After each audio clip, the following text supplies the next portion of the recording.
Welcome back to Brave Little Books. This week I want to share a very special book with you. This is The Tree of Codes by Jonathan Safran Foer. Foer is well known and admired for his slightly more traditional novels, but when I open this book, you'll see what's different about it. Woo! This is a die-cut book by Erasure. That is to say, it's a book born out of another book. In this case, that other book is The Street of Crocodiles by Bruno Schulz.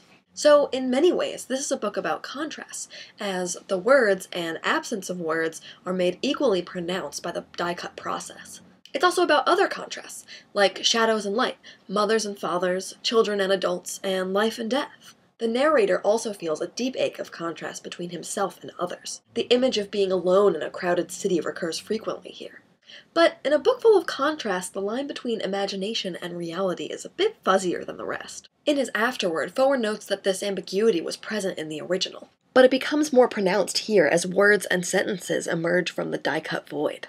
At first, it feels like reality has been severed from the text, cut out to be replaced by this dreamlike world of shifting shadows. But the more I read, the more it began to seem like the void was actually some kind of deep space imagination.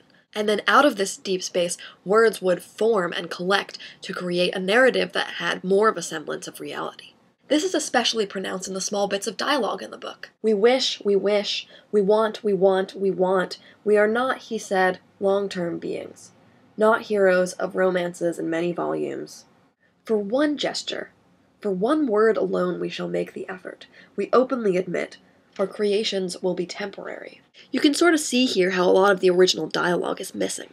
But then again, how often do we say more than we need to, when, in the end, being honest is almost painstakingly simple? In this way, Tree of Codes is about a journey of abstraction.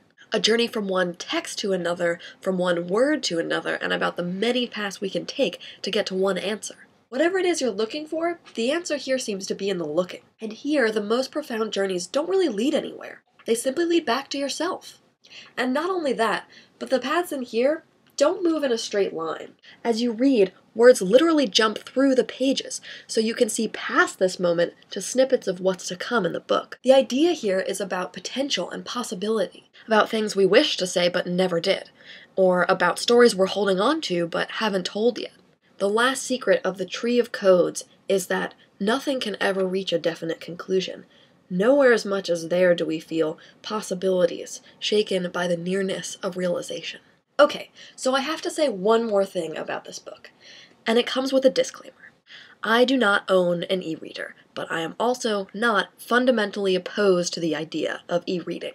But I have to say that something I love about this book is that it has to be a book. The experience of reading Tree of Codes cannot exist without paper. You literally have to lift each page in order to read it. I see this as an invitation. It's an invitation to ask ourselves what books are and what they can be, and to really take a moment to contemplate the possibility of what stories are yet to come. That was The Tree of Codes, and you're watching Brave Little Books.